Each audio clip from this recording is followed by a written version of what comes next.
All right, everyone, today we're going to talk about teching. It's a very important strategy, meta strategy, fundamental design of Star Wars CCG. So let's get right into it. It's just an overview. We could talk about this subject for very long here, multiple videos, but just an overview. I think it'll be interesting. Let's get into it. So, teching. What is teching? Teching is utilizing cards and decks designed to counter other cards and strategies. Very simple. It's fundamental to the design of Star Wars CCG. Uh, the designers wanted to disincentivize people to use the same strategy again and again and again and again. They wanted to introduce bullet cards or teching in order to counter these strategies. And they want to make sure there's never one best deck. There is always, something that could be countered, moved, changed. And they also utilize this as a tool to avoid banning cards. Star Wars CCG designers did not want to ban cards. They want to be different from Magic. And the idea is that if we make silver bullets, players will be less likely to use those certain cards. It was implemented perfectly. Some cards, some strategies don't have proper counters, or some of the counters don't work well. Sense and Alter are really powerful, and that effectively makes it difficult for some counters to work, but we'll talk about that soon. So let's talk about some examples. So very clear as example is Monarch and Grimtosh. Basically, if opponent has 13 more cards in hand, you can make excess ones go to use pile, or if you pay 4 force and make them lost, you can make any duplicates in their hand go away. So this is integral to design. This is the thing that prevents a lot of abuse, because a lot of times, card games, they try to make it so that, like you only have 4 of a certain copy of a card or whatever. One thing that's beautiful about Star Wars CCG, it doesn't have this arbitrary rule. You want to have a deck of 59 Obi-Wan Kenobis, you want to have a deck of 59 Vaders, you can do it. Just the issues, of course, is that if you have multiple copies, number one, you may not be able to play them all if they're unique, and if you have too many of them, they are vulnerable to Grimtosh and Monarch. FYI, the premier Death Star 2 starter decks, both of those cards had 3 Grimtoshes and 3 Monarch, respectively, for the light and dark side versions of those decks. So they absolutely intended people to use this card regularly and be a threat in games. Another classic example would be Disarmed. During your control phase, or any control phase, excuse me, you can play this card when it's your action, and you can make them lose and be disarmed. So if they're holding a lightsaber, for instance, their lightsaber goes to the lost pile, they get -1 power. So it's a counter towards holding weapons of your opponent. It's also counter to ancillary cards that may need a weapon. So for example, lightsaber proficiency. In order to benefit from this card, get power +3, add 1 to force strains, they have to hold a lightsaber. If they don't have a lightsaber, it's gone. So if you disarm them, you also get rid of lightsaber proficiency. If Darth Vader is disarmed, and well, he can't use a lightsaber, so you can't use the first part of this interrupt, which is to add 3 to weapon destiny with a lightsaber. So won't work. Very classic one introduced, early on with Star Wars CCG is the idea of undercover spies. Undercover spies very directly counter force strains at those sites. You just can't do it. That being said, we do have the idea of counters. So you may put an undercover spy at a site to stop the opponent from force straining, but if the person has sniper or sorry about the mess, you can shoot off the opposing opponent. There is an interesting example where there are also some counters to that. So, if someone wanted to try to use sniper on TK422, the opponent could use It's a Trap, which specifically cancels sniper.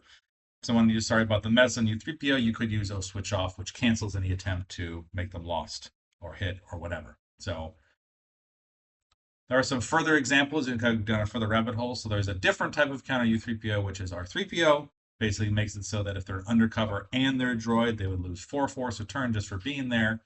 But if the dark side has Restraining Bolt, you could Restraining Bolt R3PO, make it so his game text doesn't apply, therefore he couldn't punish U3PO. But there is a card such as Soren that basically you can use, 1 force to just instantly get rid of a Restraining Bolt specifically. So it's one of the funny examples of a kind of a counter in Star Wars CCG. Now, some of the most obvious teching cards in there are cards like these. They have a lot of text and they cancel a bunch of stuff. And if you're brand new to the game, you don't really know these cards. You don't understand the value of these cards. They're kind of weird. They're very specific in that they are direct counters. And so some of these are more useful. Out of commission is a useful card. So this card did see some use in the Classic No V tournament a couple years ago. You occasionally see it in other formats too. You don't usually see this card as much, but you could use it if you think the opponent's going to use one of those items here. Now, the problem that I mentioned earlier here is that we have super counters. Whereas if we looked at previously, these count specific cards. These can count, if you're sense, you can counter any one interrupt or react. If you're alter, you can counter an effect or Newtini effect. And they can cancel almost anything. The biggest issue is you need to have high enough, ability on the table. Your destiny needs to be decent. Otherwise, it's very, very flexible in order to what you can counter. If you have a Jedi on the table or a Dark Jedi, it's nearly guaranteed that you can sense or alter a card. So it's extremely useful. And so let's imagine that you thought your opponent loves to use this card as soon as I just as soon kiss a Wookiee. They love to just return everything you put on the table. You could put Who's Scruffy Looking in your deck to try to counter this card, and maybe other cards too if they happen to add them. But the problem is that if your opponent is using a deck with Sense or Alter, they can just cancel Who's Scruffy Looking. Unless you have your own senses and alters, unless you have your own pair of these, your chances of stopping their sense are really low. So yeah, you were awesome. You made the counter card in your deck, but you just got sensed. And so one of the fundamental design flaws, I would say, of Star Wars CCG is that these early counter cards should have been made immune to sense or alter, in my view, because otherwise you can't really use them. They didn't really envision an environment where that'd be necessary way in the beginning. Same thing for alter. So if your opponent loves to use Rebel Barrier to, thwart you starting battles, you can put blast door controls. But if your opponent has alter and you can't counter their alter, then your counter to the Rebel Barriers is effectively countered too. Not much you can do there. Same idea. Now, early on, they did make the Jedi Pack. The Jedi Pack had a couple cards. They tried to make it, well, if I put down this effect and I save a force, I can, make it so that, Jedi and Dark Jedi are less likely to counter them. You see this very rarely. People try to use this. It's hard to be useful, honestly. I think you might see this in a deck where they're already Sense and Ultra heavy. They just want to be a little bit extra cautious to really screw their opponent there. And quickly in A New Hope, we had grabbers. So, there'll be hell to pay. We are trying to push on us, basically make it so you pay 3 force and you grab and interrupt, and then they have to pay additional force to play it. Or you have Tentacle and Grappling Hook where you only play one of that card per turn. So both of these have their uses. There are certain times where Tentacle and Grappling Hook are better to use than this, just because they may have so many cards. You just want to stop them from, playing it again that same turn. But these were very integral to making Star Wars CCG playable. Premier only games are very unbalanced, and these cards at least even the playing field a little bit more. Later on in Dagobah, they added control just to directly cancel sense and alter, make it so they're a little bit less dominant. They also added do or do not, and there is no try to make it a little less the top deck to use all the time, no matter what.com, by making them lose 2 force in addition to making those cards lost instead of used. Later in Special Edition, they added more things so that, okay, you can have immediate effects for free, which means that suddenly if you have, one of these grabbers, you can play it for free, don't have to save up force, makes it easier to use. And they made it so that if something does get sensed or altered, it goes to use pile. And then eventually they said, you know what, let's just combine both these 2 and Reflections 2, and so you can have a combo card and just, really try to make it so that if you do happen to sense or alter them, it goes to your use pile, and the opponent loses 2 force. So took them a long way to kind of mitigate the power of sense and alter.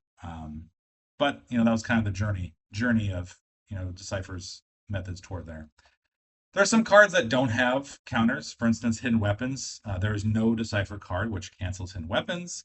Fallen portal, other than of course sense. Sense is the only there's no direct counter. Sense only sense will cancel fallen portal in most of decipher's lifetime. Coruscant they did have a card that would cancel fallen portal or disincentivize it, but most of the time people playing fallen portal, it's not Coruscant, it's not legal. So we talked about silver bullets. Silver bullets are designed to really harass a certain, deck type. So if your deck uses broken concentration and failure at the cave, and you're intelligent about it, you can make a training deck at Dagobah very, very difficult to use because you can make it. You deploy this at the cave at any point. You cancel, you suspend their Jedi tests, and you can use this card to make it much harder for them to pass tests.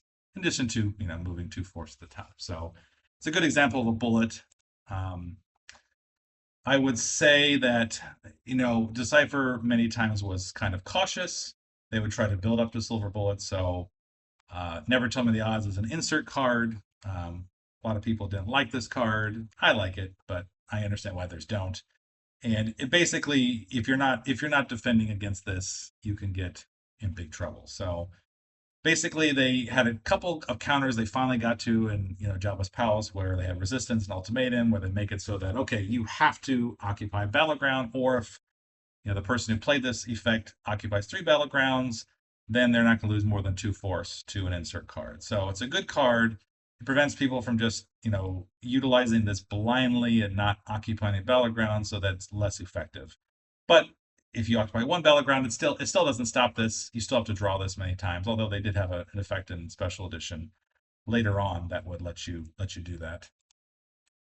And so Jabba's Palace also had 2 direct counters, where it's flat out, you can cancel these interrupts, as soon as it's inserted revealed, you play this, it doesn't do anything, it's immune to sense. So this is certainly a stronger counter to these cards. Probably a good thing, a good attempt. The issue was, of course, is like what we talked about earlier, is that there was a tournament in 1999 where basically the light side player was trying to use numbers, and the dark side player had torture to cancel it.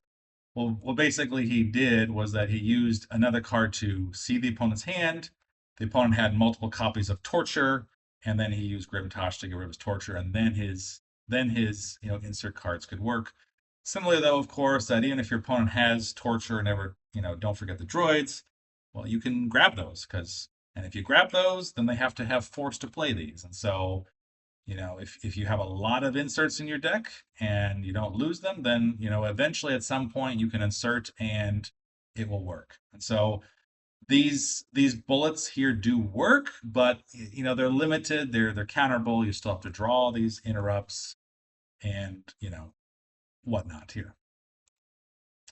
So eventually, they did, create Inside Serves You Well, Can't Hide Forever to, stop those particular insert cards. They made them effects, right? No longer an interrupt. That way you can start the game with these, and you're much more heavily disincentivized to use those insert cards themselves.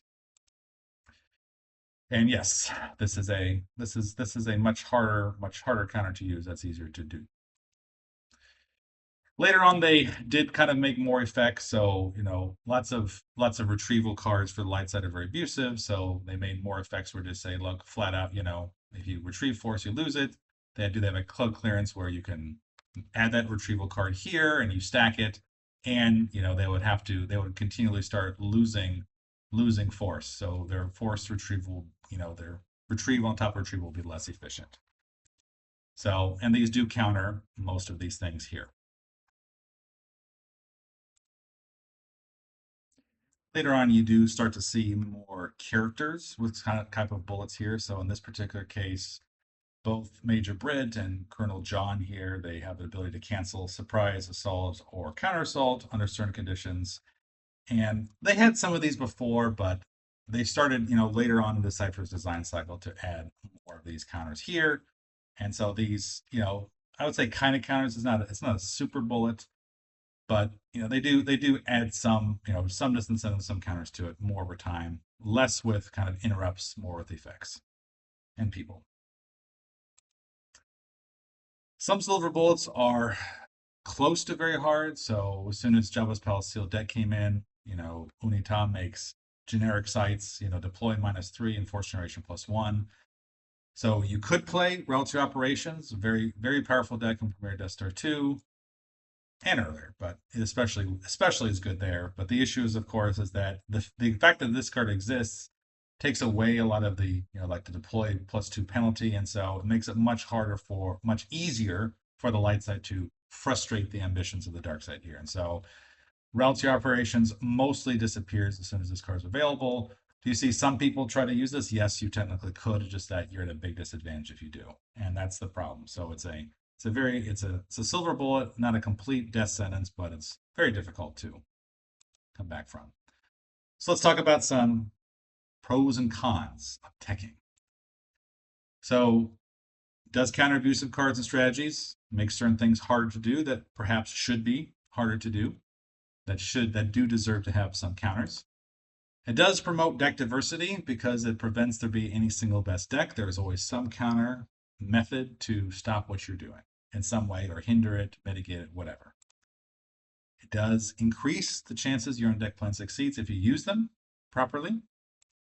And it does add some strategic depth. So you think about what your opponent's going to play and you think, what's going to be good against my opponent? These teching cards help you do that. Some of the cons, I would say, is that it's inconsistently effective. So not every strategy has an effective counter. Not every strategy is strong. There are some inherent weaknesses in design. Sense and Alter are very strong, and they limit the effectiveness of several other counters, at least early on in Decipher's reign. And likewise, it can also reduce deck diversity because some counters are just frankly too strong, and they completely nullify, negate certain things that otherwise might be fine. If your opponent plays differently than you think to, or if you don't draw the card or you lose the card, it can effectively be a wasted card slot. So if your opponent's not playing the one thing you want to tech against, then the card doesn't do you much good, other than you lose one to force. It's a card you can lose if you need to. They're often confusing for new players. Seeing just like kind of a list of cards that cancels doesn't help you. You have to understand this other list, so it adds complexity towards understanding the game. So yes, it's strategic depth, but it's also like, what does this card do? What are these cards it's referencing? It requires a lot of meta knowledge to properly deal with. So summarizing, teching is integral to the design of Star Wars CCG. It is implicitly part of the design. It's one of the things that, although imperfect, I would say it does well and keeps the game interesting. Even decades later, we're still talking about it. It was imperfectly implemented. They got more direct with their silver bulleting over time. However, if the opponent plays something you don't expect, it's nearly useless. You can just basically lose it. If you have to lose a card, you can use your counter card that doesn't do anything anyway. Good players know what cards to play. They know how to make their deck work. But really great players know what to tech against their opponent and are able to warp that into their deck and make it effective. So thanks for watching. Let me know what you think. Send some comments below. I'll put the links for their 2026 Retro NPC and the 2026 Retro Java Championship. And just a note, it is free to join and has participation prizes, and I hope to see you all there. Take care. Bye-bye.